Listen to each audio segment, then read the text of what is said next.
কাজী জহির বলছি, গ্রিন পার্টির কেন্দ্রীয় সাংগঠনিক সম্পাদক। আমি এখন আরেকটা বিষয় নিয়ে কথা বলতে চাই।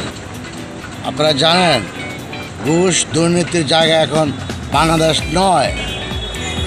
আপনারা যারা অফিস আদালতে ঘুষ খান, সাবধান করে দিচ্ছি, আপনারা কি বেতন পান না?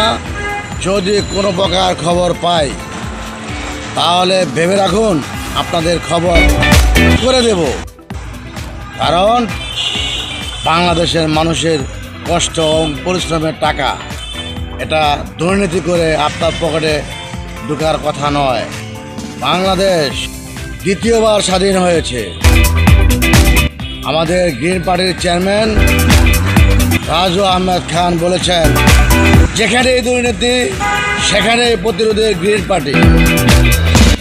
সবাই ভালো থাকবেন এবং ভালোর সঙ্গে থাকবেন। আল্লাহ হাফেজ।